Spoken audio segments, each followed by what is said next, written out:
안녕하십니까. 건강 365 아나운서 이영호입니다. 가벼운 타박상을 비롯해서 중증으로 이어질 수도 있고 사고로 인한 부상 위험은 일상의 불편과 삶의 질을 떨어뜨릴 수 있는 예기치 못한 상황입니다. 특히 교통사고로 인한 부상은 치료 후에도 후유증을 남길 수 있어서 재활을 위한 노력이 중요한데요. 치료 후 또 다른 질환으로 이어질 수 있는 위험들, 그리고 후유증으로 남을 수 있는 증상을 최소화하기 위해 한의학에서는 어떤 치료가 진행될까요? 오늘은 교통사고 후 후유증에 대해서 자세히 살펴보겠습니다. 건강 365 쿨의 운명으로 시작합니다. KBS 라디오 건강 365 함께하고 계십니다. 교통사고로 인한 부상은 치료 후에도 후유증이 남을 수 있습니다. 일상으로 회복하기까지 꽤 오랜 시간이 걸리기도 하죠. 교통사고로 인한 증상들을 치료한 후에도 있을 수 있는 후유증 관리를 이 한의학에서는 어떻게 다룰지 경희대 한방병원 침구과 김용석 교수에게 도움 말씀 듣겠습니다. 교수님 안녕하십니까? 네, 안녕하세요. 네, 이 교통사고로 인한 부상 다행히 크게 다친 게 아니라면 괜찮겠습니다만 꽤 많은 분들이 이 치료 후에도 후유증으로 힘들어하는 경우가 많더라고요. 그렇죠. 이제 교통사고는 이제 차량을 많이 움직이다 보니까 아무래도 발생할 수밖에 없잖아요. 또 차에 탄 사람도 문제이지만 지나가다가도 교통사고가 날 수도 있고요. 그래서 여러 가지 증상들이 나타날 수가 있거든요. 네. 사고의 크기에 따라서는 그냥 단순한 접촉사고에서부터 차체가 다 손상될 정도로 심각한 사고도 있을 수도 있겠고요. 또 차 안에서 문제가 생길 수도 있고 차 밖에 걸어다니다가 문제가 생길 수도 있고 앞에서 추돌했는지 뒤에서 추돌했는지 옆에서 추돌했는지에 따라서 다양한 상황들이 나타날 수가 있거든요. 네. 그래서 단순히 타박상 같은 가벼운 것에부터 생명의 위험을 느끼는 데까지 아주 여러 가지 증상들이 나타날 수가 있고요. 보통 이제 교통사고를 당하게 되면 특별한 외상이 없더라도 여러 가지 통증을 우선 이제 후유증에 시달리게 되거든요. 그래서 대개 교통사고 후유증은 교통사고가 발생한 후 한 3, 4일, 길게는 몇 개월 지난 다음에 나타날 수가 있거든요. 대개 이제 목 뒤쪽에서 이제 추돌하면서 갑자기 이제 앞으로 심하게 흔들려서 주변에 있는 인대나 근육에 문제가 생겨서 나타나는 경우가 상당히 많죠. 네, 뇌 손상부터 척추 또 척수 손상 위험도 있잖아요. 네. 후유증으로 볼 때 그럼 가장 빈도가 높은 경우는 어떤 상황입니까? 대개 이제 머리 쪽하고 목 쪽, 어깨 이러다 보니까 이제 머리가 아프기도 하고 또 경우에 따라서는 어지럼증이 나타날 수도 있고 그러니까 몸이 좀 개운하지 않다, 저리다, 시리다 이런 증상들이 나타날 수 있겠는데요. 대개 이제 이런 교통사고는 지나치게 신전되거나 굴곡돼서 머리를 지탱하는 목 부위에 이런 문제가 생기는 경우가 가장 많이 나타나거든요. 그걸 이제 채찍 손상이다, 편타 손상이라고 얘기하고요. 그리고 증상이 이제 전신적으로 나타나는 전신증후군도 있어요. 그래서 편타 손상인 경우는 대개 이제 목 부위의 통증이라든지 어지럼증, 이명, 구토도 나타나기도 하고요. 그리고 전신적인 증상으로는 아무래도 이제 교통사고 충격으로 인해서 전신적인 통증도 있겠지만 불안하고 초조하고 또 그러면서 잠을 못 자는 이런 증상들이 나타나기도 하지요. 네. 후유증으로 힘든데도 근데 검사를 해봐도 이상이 없다고 나오는 경우가 있더라고요. 그렇지. 이제 검사상으로 확인할 수 있다라는 것은 뼈나 관절 이런 부분에 문제가 있으면 쉽게 확인될 수 있지만 그렇지 않고 근육에 문제가 있는 경우는 잘 나타나지 않는 경우가 더 많거든요. 근데 이제 문제는 뭐냐면 자신은 아픈데 검사에도 이상이 없다고 하니까 상당히 답답하죠. 그렇죠? 그리고 또 이런 경우가 사고 직후에는 잘 발견되지 않지만 골반이 틀어지거나 다리 길이가 달라지는 후에 이런 증상들이 생길 수가 있기 때문에 만성 통증을 겪는 분들이 많고요. 또 교통사고 후에는 불안이나 우울이나 어떤 정신적인 문제도 발생할 수 있거든요. 그렇죠. 이런 경우는 검사에서 나오는 게 아니잖아요. 그래서 이제 교통사고가 발생한 경우에는 일주일에서 열흘 동안은 특별하게 이제 주의할 필요가 있고요. 대개 경우는 발생해서 한 3, 4일 동안 통증이 증가하는 양상이 보여요. 그렇기 때문에 초기에 빠르게 적절하게 치료할 필요가 있고요. 그래서 이제 처음에는 괜찮다가도 교통사고 당하고 그 다음 날부터 여기저기 쑤시고 아프다 하는 분들이 상당히 많은 거죠. 네. 교통사고 나서 뭐 괜찮다 그냥 활동하시다가 또 며칠 지나서 몸이 많이 안 좋아졌다 이런 분들도 꽤 계시더라고요. 그렇죠. 그래서 이제 되게 이제 만성화될 수 있는 그런 상황들이 있거든요. 뭐 교통사고 나서도 한 일주일이 지났는데도 계속해서 더 아프다 이런 문제가 생긴 경우에는 반드시 조금 더 집중적인 검사가 필요한 부분이죠. 네. 자, 이 교통사고 후유증, 이 후유증에 대한 이해도 좀 필요하지 않을까 싶어요. 그렇죠. 이제 교통사고를 겪고 이제 별 이상 없이 지낸 경우면 좋겠지만 시간이 지날수록 이제 증상이 나타나는 경우가 또 많이 있거든요. 그래서 이제 일반적인 치료를 했는데도 목이나 머리의 통증이 별로 가라앉지도 않고 또 어지럼증이나 막 울렁거리는 이런 증상들이 호소하게 되는 경우거든요. 이렇게 시간이 흐르면서 점차적으로 뭐 방사선 검사라든지 그것은 관계는 없는 이상은 없는데 주관적으로 계속 불편한 감이 생기고 또 뭐 골절이나 외상 치료를 받아도 여전히 계속되는 경우는 이제 교통사고 후유증이라고 얘기를 하는 경우가 있거든요. 그래서 경우에 따라서는 이제 이렇게 질문하시는 분들이 있어요. 머리 심하게 다친 것도 아닌데 이렇게 어지럼증이 있는지 모르겠다 이렇게 말씀하시는 분들이 상당히 많거든요.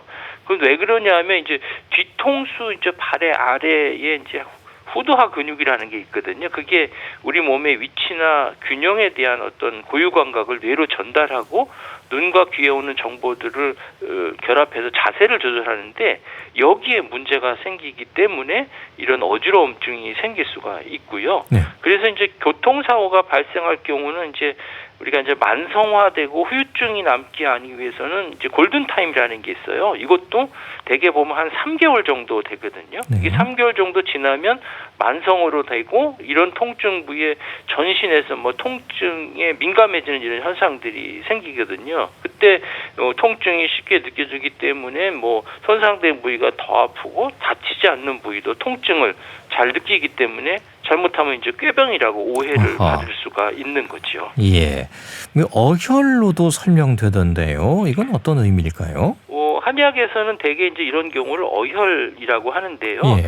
우리 몸이라는 게 이제 외부에서 큰 충격을 받을 때면 이게 반사적으로 몸의 가장 바깥에 위치한 큰 근육들이 수축해서 이제 안에 있는 근육들을 이제 또 구조물들을 보호하고 방어하게 되거든요. 네. 그런데 이제 교통사고로 하는 것은 운전하는 사람들이 의식하지 못한 상태에서 갑자기 충격을 받는 거잖아요. 그러면 바깥에 있는 큰 근육들이 여기에 대해서 반사적으로 수축할 그런 방어할 여유가 없기 때문에 충격이 더 안쪽에 있는 작은 근육이라든지 인대에 집중하게 되거든요. 그러면 작은 충격에도 안쪽에 있는 척추 주위에 있는 작은 근육과 인대들이 손상하게 되고 그렇게 심해지면 또 아주 미세한 출혈이 발생하게 되거든요. 이런 경우를 이제 한의학에서는 어혈이다라고 얘기를 하거든요. 이제 어혈하면 대개 뭐 죽은 피다 뭐 이렇게 얘기를 하는데 이런 경우는 조금 과장된 표현이고요. 죽은 피가 아니라 정맥에서 나온 정상적인 피를 얘기하는 건데 이게 이제 국소적으로 혈액순환이 정체되거나 어떤 성분의 변화로 피가 흐르는 이런 속도가 떨어지게 되면 이거를 이제 어혈이다 이렇게 얘기를 하거든요. 이렇게 어혈이 생기면 혈액순환, 모세혈관의 혈액순환이 막혀서 세포 조직에다가 영양 공급을 제대로 해주지 못하면 노폐물이 쌓이잖아요. 그러면 세포 조직이 죽게 되고 그렇게 되면 이제 질병이 발생하게 되기 때문에 이 어혈이 생긴 것들은 빨리 제거하는 게 좋지요. 예.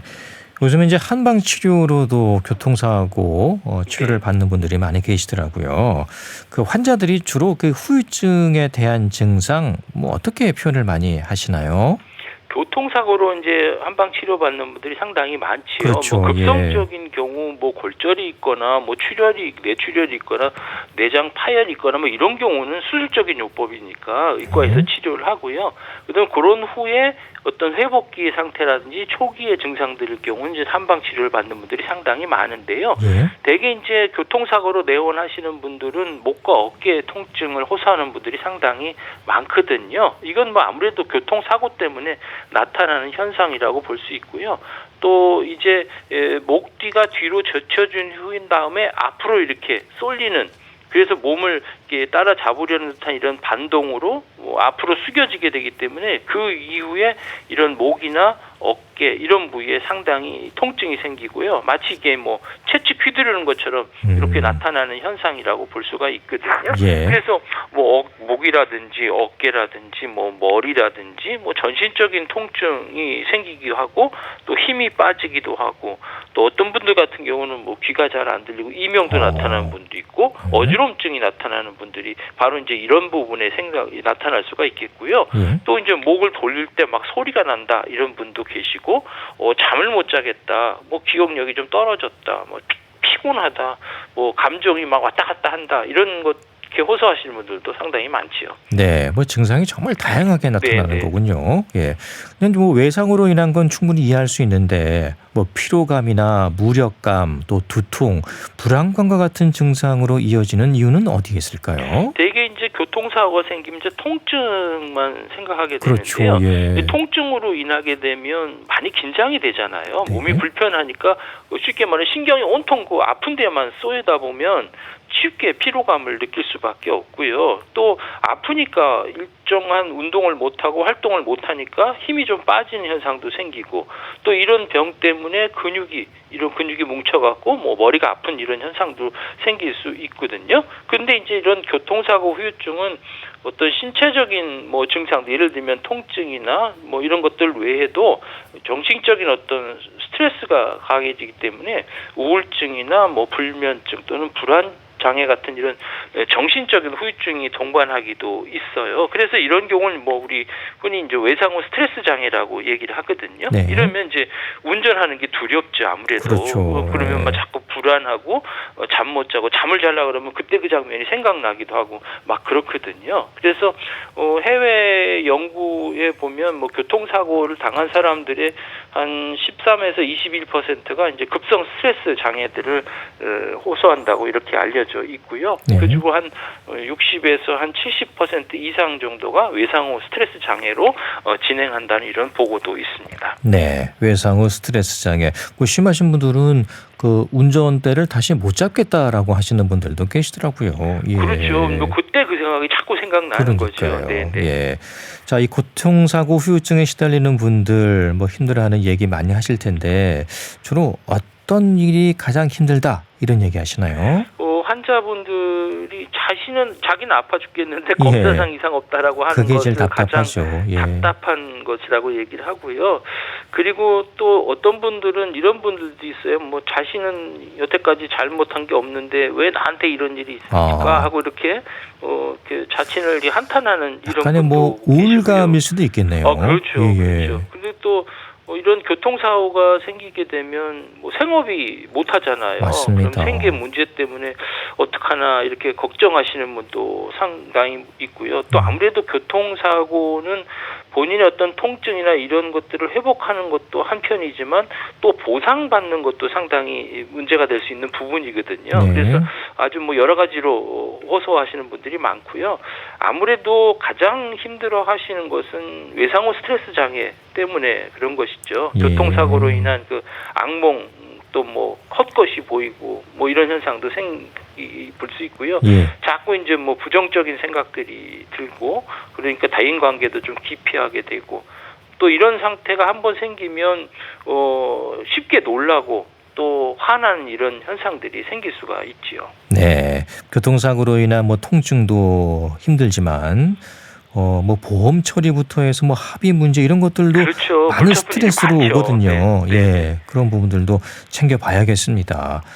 통증은 어떻습니까? 주로 이제 밤에 나타나는 경우가 많다고 하던데요. 그렇죠. 통증은 대개 이제 밤에 심한 경우가 상당히 많거든요. 예. 이렇게 밤에 통증이 심한 이유 중에 가장 큰 원인은 이 멜라토닌이라는 것 때문에 그래요. 이제 체내 호르몬 중에 하나인 이 멜라토닌은 이런 통증을 주로 일으키는 원인은 염증 사이토카인이라는 분비를 자극하는데 주로 이제 밤에 분비되기 때문에 상대적으로 낮보다 이 밤에 통증이 심하게 느끼게 되는 거거든요. 우리가 뭐 쉽게 오십견이나 허리 디스크 있는 분들 보면 밤이 되면 통증이 좀 더 심하다고 얘기를 하잖아요. 네. 아무래도 낮에는 움직이니까 그런 부분들이 어떤 뭐 무릎의 관절의 피로라든지 이런 것들이 저녁 위에 더 쉽게 나타나게 되는 것이죠. 움직이지 않고 그렇죠. 자는 동안에 아무래도 그 부분이 이제 굳어지고 뻣뻣해지니까 더 이런 증상들이 생길 수가 있는 거죠.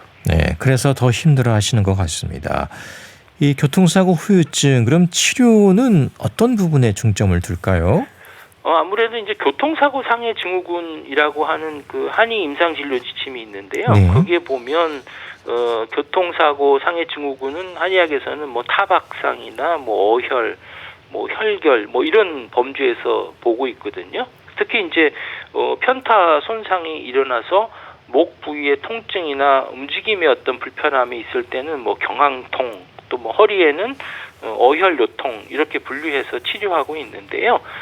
주로 이제 어혈이 발생 요인과 유사하기 때문에 뭐 충격이나 타박 때문에 생기기 때문에 그렇겠죠. 그러면 이제 혈액순환에 문제가 생기고 그러면 이것들을 빨리 잡아주고 어혈을 제거하고 손상 부위를 회복시켜주는 것을 무엇보다 중요한 치료 목표로 두고 있지요. 네, 어혈을 풀어주는 거군요. 예. 그럼 기혈을 뭐 올려주는 것도 있다면서요? 예. 그 한의학에서는 이제 교통사고에 이제 발생하는 여러 가지 증상들을 정상적으로 운행할 어떤 뭐 혈액이나 체액이 비정상적으로 움직이게 되면 이제 어혈이나 이것들 담음이다 이렇게 얘기를 하거든요. 그래서 사실 뭐 이런 어혈이나 담음은 병원에서 여러 가지 검사를 해도 이상이 없는 뭐 정상적으로 나올 정도로 미세한 우리 몸의 변화이거든요. 그래서 사고 직후에 이제 이 어혈이나 담음을 제거하는 게 가장 효과적이죠. 만약에 이제 시간이 오래되면 아무래도 치료 기간도 더 길어질 거고 치료 효과도 더 떨어지게 되죠. 그래서 일반적으로 초기에는 안정을 취하고 그다음에 어혈들을 제거하는 치료를 원칙으로 하고요. 그다음에 중간기에는 뭐 우리 몸의 혈액순환을 좋게 해주는 기혈을 소통시켜주는 운동요법 같은 것들을 하고 후기에는 이제 기혈을 보충시켜줘서 약해진 근육이나 뼈들을 강화시켜주는 치료를 하고요. 예. 아울러서 이제 뭐 심신적으로 불안한 증상들이 많이 생기니까 이것들을 다스리기 위한 치료를 같이 병행하게 되는 거죠. 네. 자, 가장 기본적인 게 침 치료가 아닐까 싶은데요. 어떻게 진행됩니까? 아무래도 뭐 예. 한의학의 기본 치료는 1침, 2구, 3약이라 해서 첫 번째가 이제 침 치료가 되겠고요. 그다음에 이제 온열 자극을 시켜주기 위한 뜸 치료, 그다음에 전신적인 기능이나 어혈을 빨리 보내기 위해서 뭐 약물 치료도 하고, 그다음에 운동요법도 같이 병행을 했죠. 뭐 추나라든지 물리치료라든지 부항이라든지 뭐 이런 치료를 같이 병행을 해서 빠른 회복을 도와주죠. 네. 일반적인 침 치료 또 봉독 약침 치료라는 게 있더라고요. 그렇죠. 이제 침 치료 외에도 우리가 약침 치료를 같이 하게 되는데요. 침 치료는 단순히 이제 물리적인 자극을 하는 거죠. 침을 갖고 찔러 갖고 근육이 뭉친 부분이나 이런 것들을 회복시켜주는 물리적인 자극이라고 보고요. 이런 물리적인 자극에다가 이제 화학적인 약물 작용을 같이 집어넣는 것이 약침요법인데 예. 그 중에서도 이제 벌의 독을 이용한 벌독을 이용한 이제 봉독 약침요법이라는 게 있거든요. 네. 그러면 침의 물리적인 효과와 어떤 약물의 화학적인 효과를 같이 하기 때문에 아무래도 이제 시너지 효과가 나타날 수밖에 없지요. 그러면 이제 빠른 회복도 되어지고 그다음에 치료를 받는 어떤 주기도 더 연장해주는 그런 효과가 있는 거지요. 네. 그 침 치료할 때는 물론 아픈 부위도 치료하겠습니다만 이게 이제 후유증이다 보니까 전체적으로 좀 이렇게 골고루 이렇게 치료가 들어가야 되지 않을까 싶기도 한데요. 어느 부위에다가 침을 많이 놓게 됩니까? 네, 아무래도 침 치료는 아픈 부위에다가 1차적으로 놓게 되거든요. 예, 예. 그런데 우리 몸이라는 게 아프면 그 아픈 부위를 쓰질 않잖아요. 그리고 네. 다른 부위를 오히려 쓰게 되거든요. 그러면 반대편에서 더 그 많은 일들을 하다 보니까 거기에 또 손상을 생기고요. 네. 또 상지에 문제가 생기면 또 하지 쪽을 더 많이 쓰다 보면 거기에 또 문제가 생기기 때문에 전신적인 조정을 할 필요가 있기 때문에 아픈 부위 외에도 그 부위가 반대쪽에 놓기도 하고 또한 더 아래쪽에 놓기도 하고 또는 위쪽에도 놓기도 하는 거죠. 그래서 전신적인 조절을 한다고 볼 수가 있습니다. 예. 부항은 어떻습니까? 아까 이제 어혈 말씀해 주셨는데 어혈 제거하는데 부항이 효과적이다라는 말이 있잖아요. 그렇죠. 이제 부항이라는 말은 뭐냐면 이게 부자가 이제 붙일 부자고요. 그 항아리가 항아리 항자거든요. 그러니까 항아리처럼 생긴 것을 피부에 붙여서 이제 음압을 이용을 해서 치료하는 방법이거든요. 이게 뭐 동양에서는 뭐 대나무 같은 거 처음에 쓰다가 이제 도자기나 유리 같은 거, 지금은 뭐 플라스틱 같은 걸로 하지만요. 부항하면 이제 동양에서만 있는 것으로 알려져 있지만 사실은 뭐 히포크라테스도 있었고 뭐 그리스, 로마, 중세 다 있었고요. 또 특히 이제 팔레스타인 지역길, 그죠? 그 페르시아 쪽에서도 마찬가지로 이런 중동 쪽에서도 부항요법이 많이 행해졌기 때문에 그쪽 지역에서는 부항을 뜨는 날까지 뭐 정해질 정도거든요. 이제 이런 경우에는 이제 부항컵을 이용을 해서 피부 아래에 있는 혈관이나 미세 조직이 이렇게 파열되거든요. 그러면 이제 혈류라든지 림프 순환을 촉진시키고 그러면 이제 소염 진통 작용 이렇게 일으켜서 근육을 진통을 효과진 이런 효과를 하는 증명들 하는 연구들이 또 상당히 많이 나와 있어요. 건부항, 습부항 이렇게 있더라고요. 이제 부항 뜬 자리가 이제 피부 자극이 일어나면 반응이 여러 가지 나타나거든요. 피부색이 여러 가지 나타나죠. 그래서 이거를 뭐 부항을 뜨는 것은 진단하는 목적도 있고 치료하는 두 가지 목적이 있는데요. 이제 부항은 습부항하고 건부항 이 두 가지가 있어요. 그게 뭐냐면 피를 내느냐 피를 내지 않느냐 이 차이거든요. 습부항이라는 것은 피를 뽑는 거예요. 먼저 부항 치료하기 전에 음압을 주기 전에 사혈을 한 다음에 체내에 쌓여있던 어혈이라든지 불필요한 이런 담음이나 이런 것들을 배출되면서 기혈을 순환시켜주는 것이 중요한 원리고요. 이제 건부항은 피를 뽑지 않고 그냥 부항을 하는 거거든요. 근데 이제 부항은 어떻게 보면 뭐 일반적으로 많은 분들이 이제 활용을 할 수 있지만 부항을 잘못 사용하거나 또 비위생적인 환경에서 시술을 하게 되면 이게 2차 감염이 생길 수가 있거든요. 그래서 이건 필수적으로 멸균된 뭐 일회용 부항컵이라든지 사혈침을 사용하는 뭐 한의원이나 한방병원에서 반드시 시술을 받아야 안전하다고 볼 수가 있고요. 그리고 또 평소에 뭐 심장 질환이라든지 뭐 소모성 질환을 갖고 있는 또는 허약한 분들에게는 이 사혈을 하게 되면 이제 어지러움증이나 답답한 이런 증상들이 생길 수 있기 때문에 또 주의를 하실 필요가 있지요. 네. 그리고 이제 찜질, 명상 같은 방법들에 대해서도 얘기가 되더라고요. 교통사고를 당하면 아무래도 이제 타박상으로 인해서 통증이나 붓는 현상들이 나타나잖아요. 그게 제일 많이 나타나니까 이럴 때는 뭐 찜질이 효과적인데요. 찜질은 두 종류가 있어요. 뭐 뜨거운 온찜질하고 차가운 냉찜질이잖아요. 근데 이제 냉찜질을 해야 될 때 따뜻한 온찜질을 해버리면 오히려 증상이 더 심해지는 경우가 있어요. 특히 이제 교통사고 초기에는 조직에서 급성적으로 염증이 일어나니까 이때는 따뜻하게 하게 되면 안 되겠죠. 이때는 차갑게 해서 근육이 또 뭉쳐지거나 아니면은 이렇게 염증이 생긴 걸 좀 가라앉혀주는 그런 치료를 하는 게 좋겠고, 아무래도 요 증상들이 어느 정도 조금 만성화되게 되면 그때 가서 이제 뭐 따뜻하게 찜질하시는 게 더 좋을 거라고 생각이 듭니다. 그리고 또 이 교통사고가 생기게 되면 신체적인 어떤 불편함도 있지만 정신적인 어떤 불편감들, 충격이 많이 빠지게 되잖아요. 그래서 이제 정신 건강을 위협하는 경우가 상당히 많은데요. 그래서 이제 이런 몸과 마음을 이제 모두 다스리는 한의학 치료가 교통사고 환자들에게서는 신체적인 어떤 정신적인 고통을 완화시켜 주는데 상당히 도움을 줄 수가 있고요. 한의학에서는 그 신의료 기술로 도입된 감정 자유 기법이라는 게 있거든요. 이런 것들을 통해서 급성 스트레스 장애나 뭐 외상 스트레스 장애 상당히 도움을 줄 수가 있고요. 또 이제 불안을 줄여주는 그런 운동 방법 중에 하나인 요가라든지 명상 같은 것들은 이런 증상을 완화시켜주고 스트레스를 유발하는 어떤 외상에 대한 기억 이런 것들을 포함해서 전체적으로 우리 몸의 상태들을 안정시켜주는데 상당히 도움을 주고 있습니다. 네.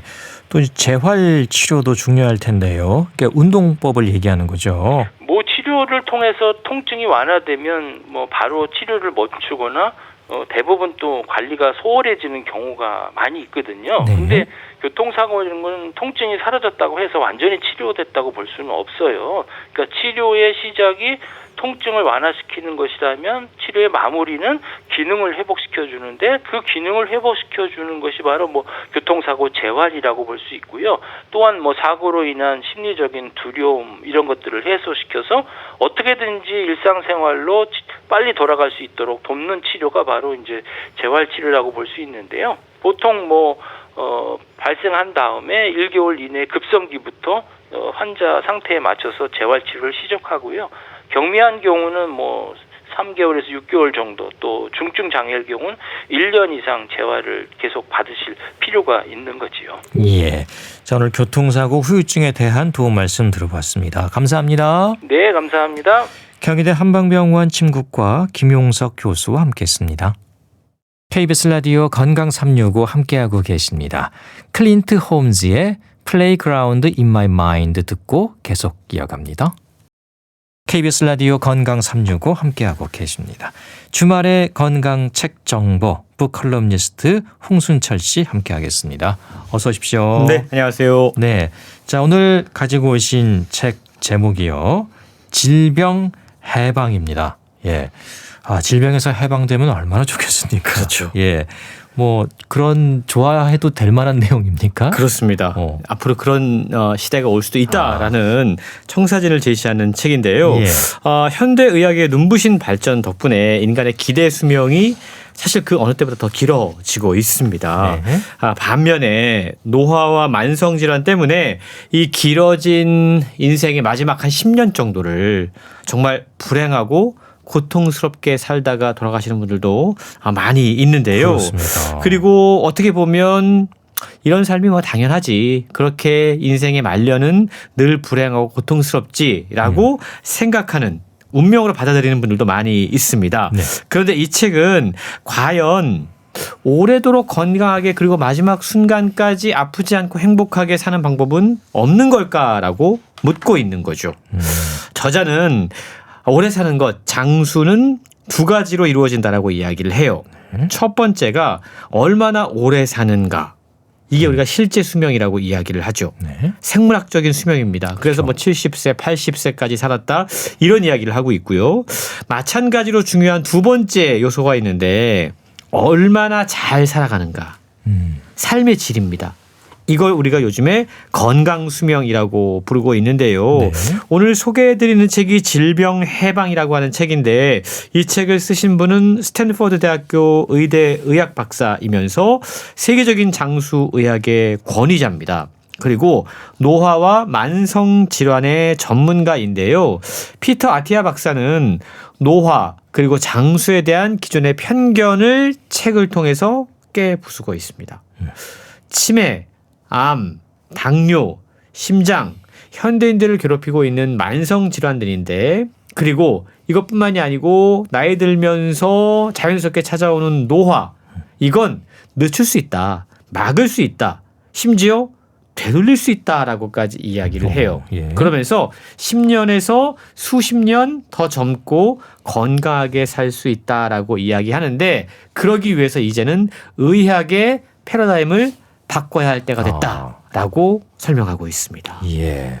사실 이제 산술적인 우리 수명은 점점 늘고 있지만은 말씀해 주신 것처럼 이제 건강하고 잘 사는 게 중요하잖아요. 그렇죠. 그 남은 기간 동안에 맞습니다. 오히려 그 인생이 더 고통스러울 수도 있으니까요. 예. 그런 부분을 강조하는 것 같습니다. 그래서 이제 의학의 패러다임을 바꿔야 한다는 건데 네. 어떻게 바꾸다는 건지. 예.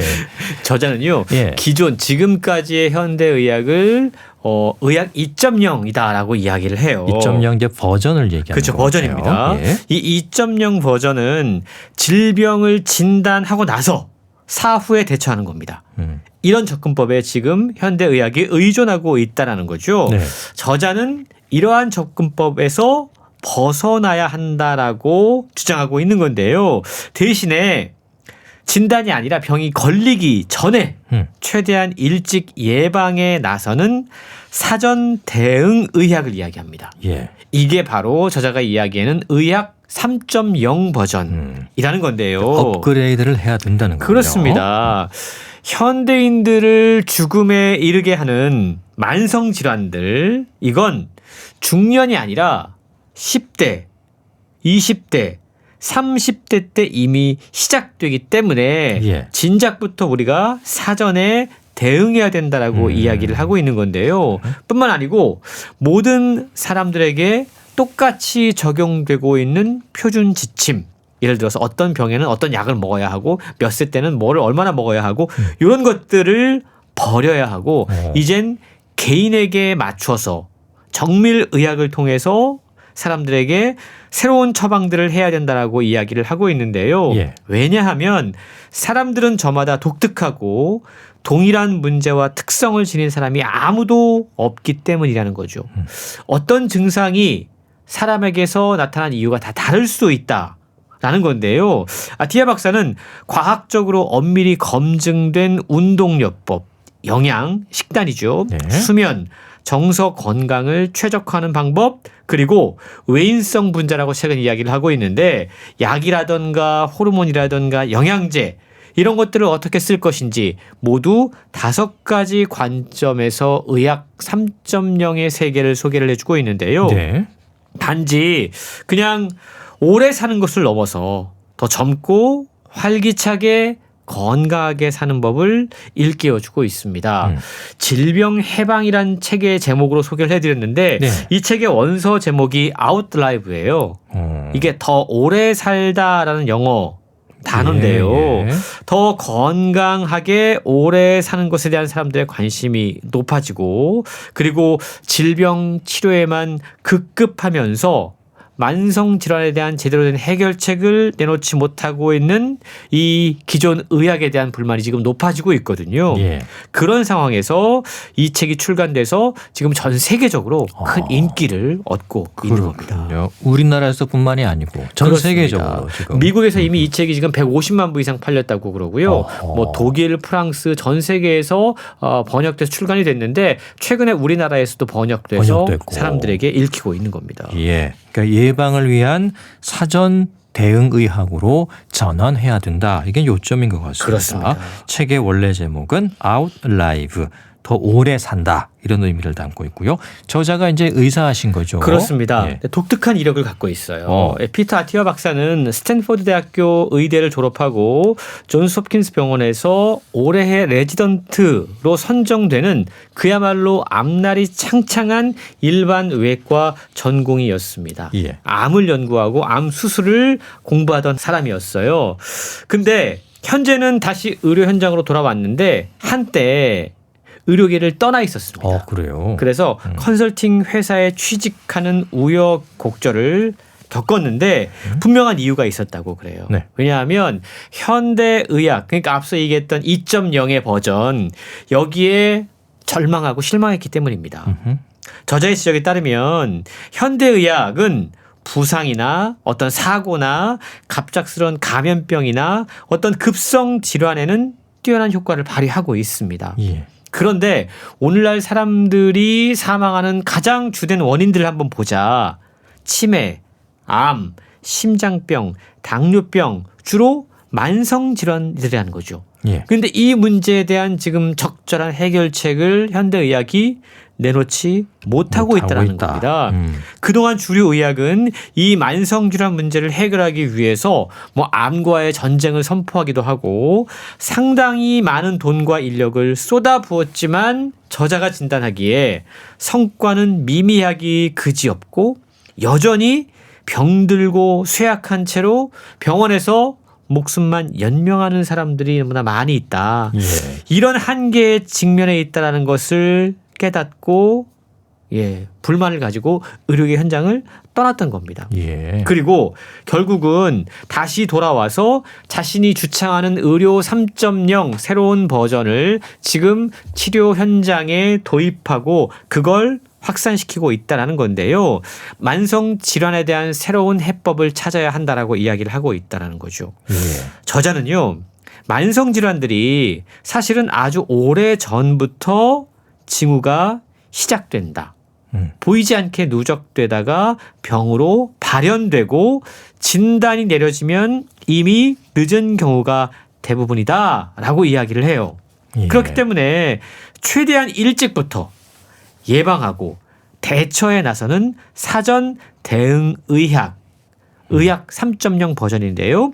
이러한 패러다임으로 근본적으로 전환해야 된다. 그래야지만 오늘날 만연한 만성 질환의 문제를 해결할 수 있다라고 설명하고 있는 겁니다. 예, 그러니까 암과의 전쟁을 선포할 정도로 이제 암을 치료하기 위해서 엄청난 노력을 해왔지만 그렇죠. 기대만큼의 효과를 거두지는 못했다.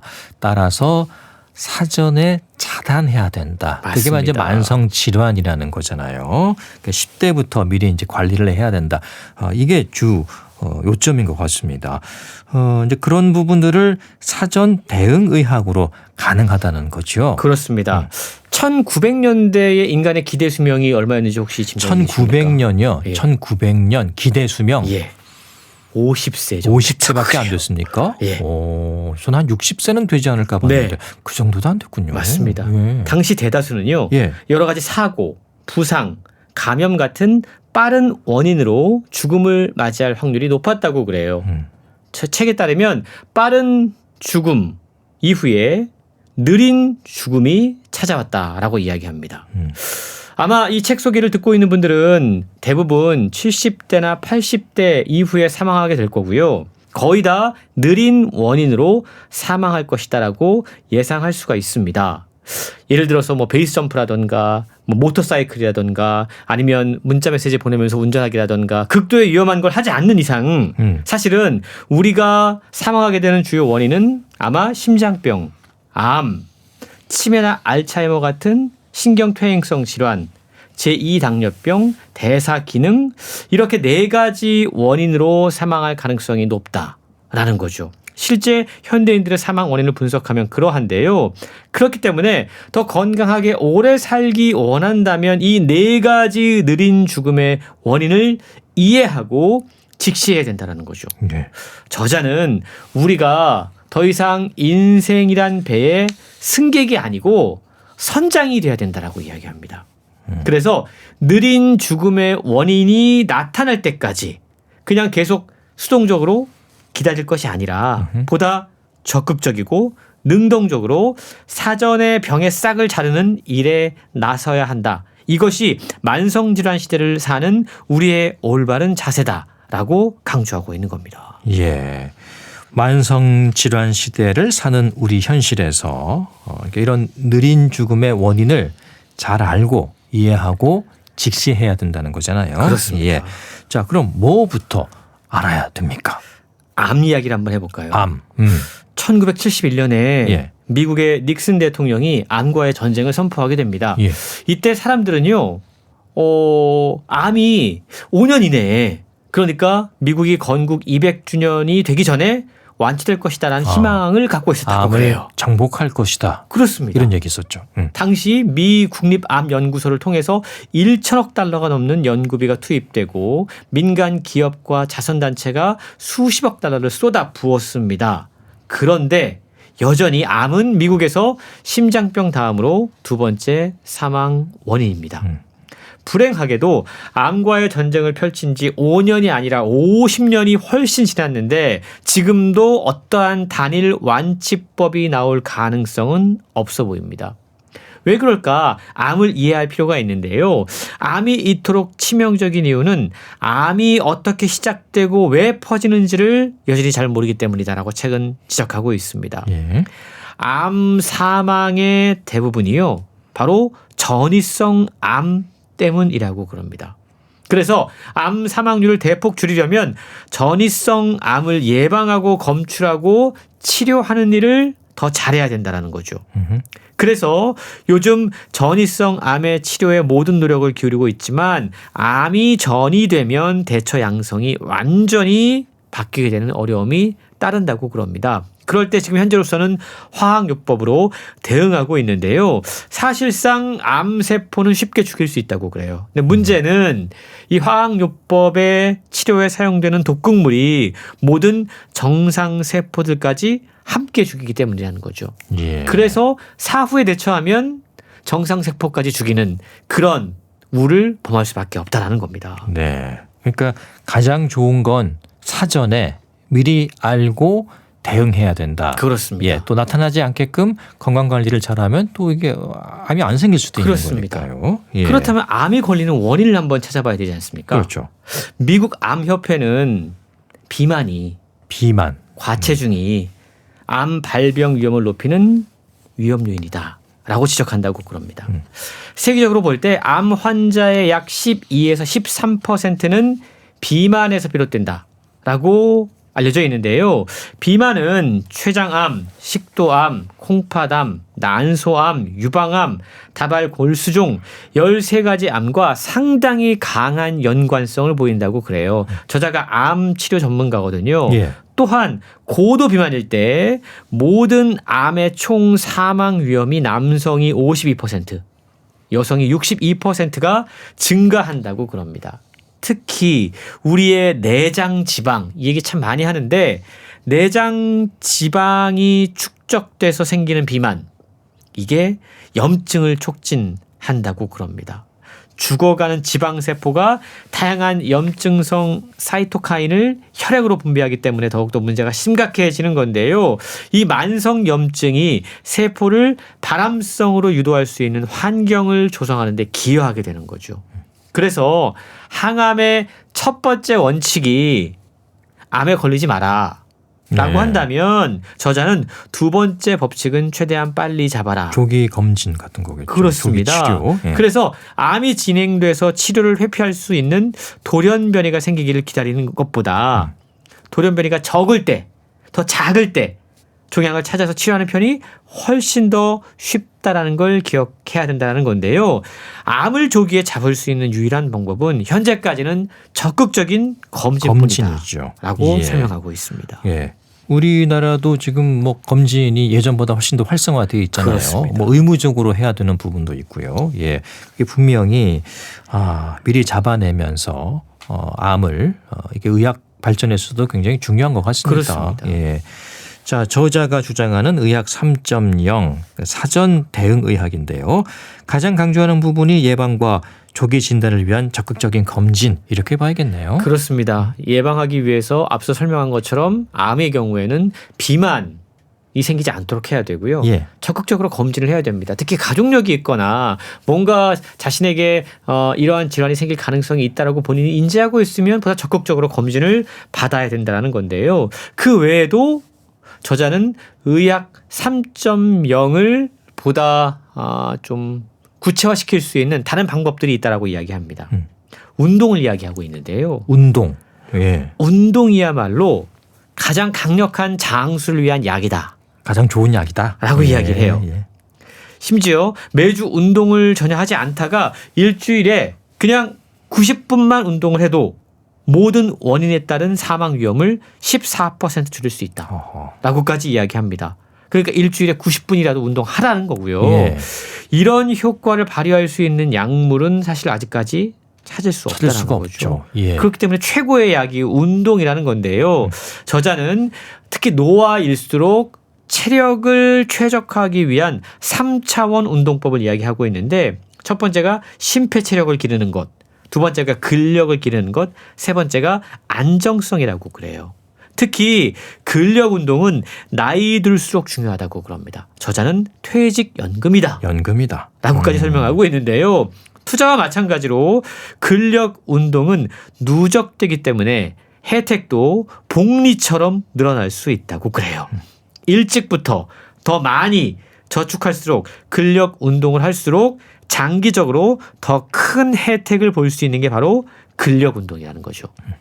또 한 가지 중요한 운동이 바로 안정성이라는 겁니다.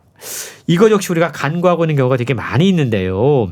만약에 우리가 안정적인 삶을 살 수 없다면 예를 들어서 다쳐요. 낙상 사고가 생깁니다. 그러면 어떤 유산소 체력도 근력도 다 소용없어질 수가 있습니다. 책에 보면 대학생 때 운동선수로 활동하다가 부상을 당한 사람들을 대상으로 한 연구가 소개가 되고 있는데요.